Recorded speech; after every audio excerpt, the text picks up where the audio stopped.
Right, lads, the plan of action today, it is our day off, and we must go up to town and do a food shop. So the plan of action now, I feel like all these videos always start in the car, but we're going to drive up to Castlebar, and we're going to do a food shop, and I'm going to show you exactly what I'm getting. Say now, at the moment, we are transitioning into the gaining phase, but say since, what's that? Oh. Say since post-show, obviously the food focus is still, I won't lie, it's still high enough, but it's definitely coming down. Week to week I can feel it coming down. I'll actually show you my check-in shots now at the moment. So I'll basically give you a bit of an update post-show of where we're at now currently. So give me a moment. Happy scale. Right, so our lowest weigh in a prep was like 70 kg. So that's where we were. That's where we were coming out of the prep, like say coming back after the show. Like we'd actually dropped down a bit of weight. Say we'd hit our lowest weigh in. Like say going into the show is 70 kilos. 69.8. That was my lowest weigh in. And then say the week after the show I was 70.6 and 70.3. So we're gonna kind of say that's the baseline. So now we are up, so from 70.6, and we're now at 75.9, 75.6. That's kind of where our weekly average is. So we're up 5 kilos post-show. So we're still keeping things relatively tight. I was gonna say, is that camera even recording? We're still keeping everything fairly in check. Like we didn't really go, obviously there was a couple of days there where I did eat a good bit of food, but we've kept everything relatively tight, if I do say so myself. I'll actually throw my check-in shots up on the screen now, but from week to week we're still looking fairly tight. Obviously the food focus is going to be high, and if I'm not setting myself a clear goal, it's going to be so easy for me to just go off and start binging. Like in my head, I know. Say if I do go off the rails and just start eating, because I'm like, oh well, I don't have a show, I don't have to stay really lean. It's just going to sabotage my gaining phase. You want to start off your gaining phase in a very lean position, so that way you've got a load of runway to actually keep pushing food, keep progressing with your training, and still be in a good place. Because what will happen if I start my gaining phase off in too fat of a position, basically, is I'm going to have no runway to actually keep pushing food, because I'm going to get too fat too soon, and then I'm going to have to cut my bulk short and then transition into a cutting phase or a tidying up phase. And as a natural, especially when you're trying to progress, you want to stay in that calorie surplus for a prolonged period of time, so you can actually push food, push progressions, and not get fat. So I'm going to throw the progressions up on the screen now, the physique shots. Oh, please refuel. But we are going to get on the road now, and I'm going to show you exactly what we get on our food shop with this off season approaching. Well, we technically are in the off season now, but still hungry, which is a good thing. You want your appetite to be in a good position in a gaining phase. Last thing you want to be is not hungry, and it's almost a chore to put the food down. So we are enjoying the food now, and the appetite is still very high, so the body is optimizing all nutrients. We are firing on all cylinders. Your growing business can do it all with Brevo. Email campaigns, SMS campaigns, chat, a CRM. Also refer you. Time to get on the road, let's go. Thing though, when it comes to time efficiency on doing your food shop, I can literally go in here now and I'll probably have my shop done in like 5 to 10 minutes, because I know exactly what I'm getting. This is almost the pro of like eating pretty much the same thing most days. Like you're going in, you know exactly what you're getting. You're not going in there messing about, fluting about, looking at different things like, ooh, that might be nice, ooh, this might be nice. Go in with a plan, and then you won't be in there all day pricking about. So, ready to go in here now, get a food shop. I will see you then.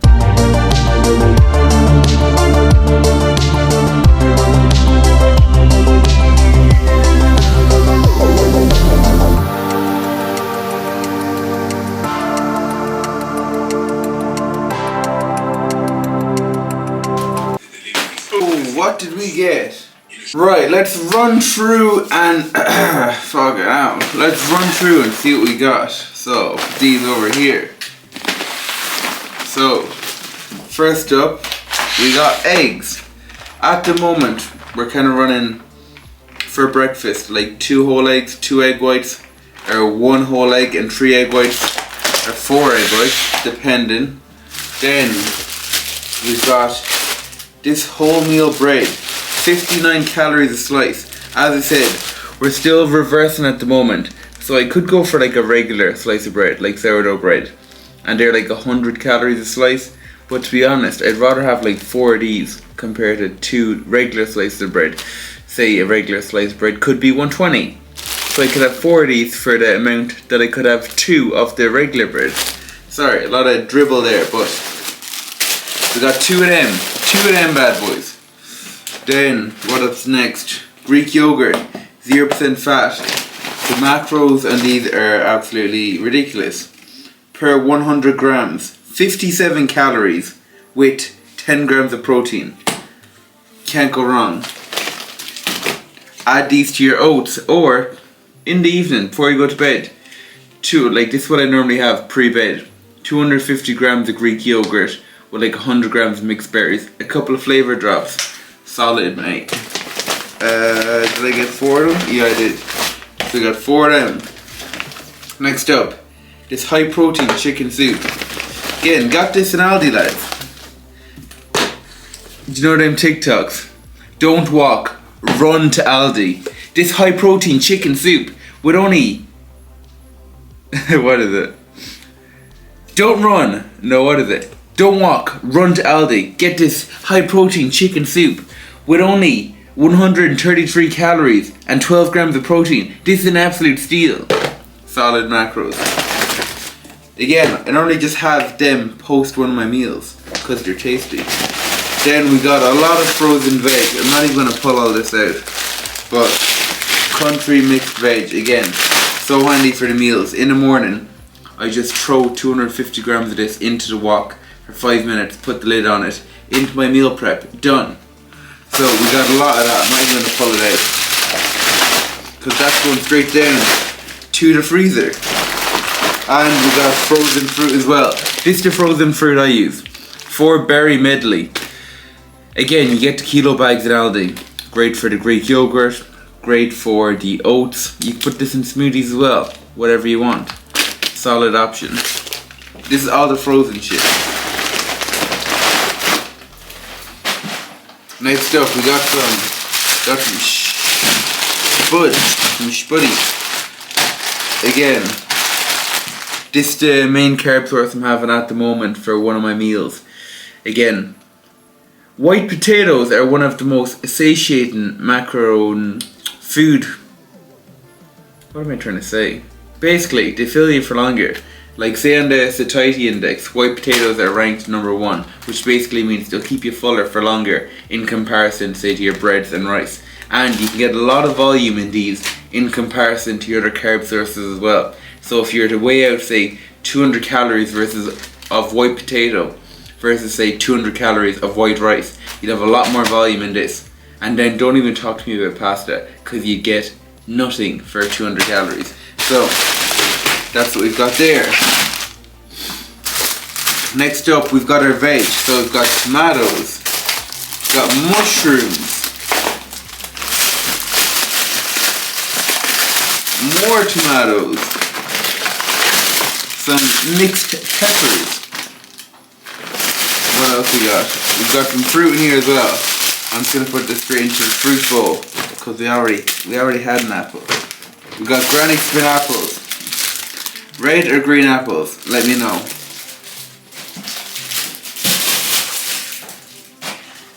I am going for green apples all the way. Granny Smith, the only one. You know.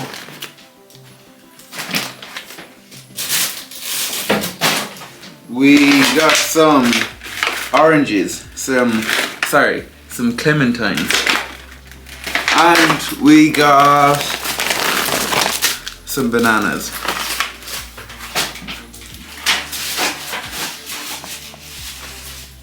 I just dropped them. Next up, a good healthy source of fats. We got some dark chocolate, 85%, the only way. Again, I put these, crushed them up into my Greek yogurt, or a square into my oats in the morning, or whatever time I tend to have it. Very solid. Three. Then next up we got some bacon medallions. Again, the macros on these are very, very good, lads. So, per 2 medallions, 91 calories. Right, per 100 grams, because I can't see. Per 100 grams, 212 calories, 36 grams of protein. I'm pretty sure, what is it? I'm not sure where it says per medallion, but 91 calories, and I know the protein side in it. Next up, you know what, I just fancied these today. I was like, you know what, get them because I seen someone make a recipe with Greek yogurt, and I wanted to try it out for a video to see if it's any good, if I can refer ye to it then. So we got these to try out. So again, when you're dieting, you have to be kind of smart. I'm not dieting now, but I've got a big appetite, so we're trying to keep satiated. Per pot, 4 calories. 4 calories. Look, 4 calories. So 1, 2, 3, 4, 5, 6, 24 calories in all of them. Nothing. We got 2 of them as well. Then we got some hot sauce. Standard for the meal prep. Your chicken, your eggs, put that in anything, lads. Mouthwash. Oh, serious macros in this, man. The key to 10-in-1 benefits. Joking, obviously, do not eat that. Toothpaste, yeah, lovely. Sliced beetroot, again, the macros in these are very good. Per 50 gram serving. So basically, in this whole jar, there's 462 grams. So, per 100 grams, 29 calories. Again, volume eating, lads, volume eating. Some cucumber, and then just some seasonings, some basil and garlic granules. So I'm about to put this all away, so I'm going to do a cool transition. I'm going to click my fingers and it will all be gone. Still here, what the fuck. Oh my god, it's all put away. Lovely. So plan of action now. Put all the food away. So we're about to get stuck into some work and record some content and get some stuff edited. Get back to clients, new programming. So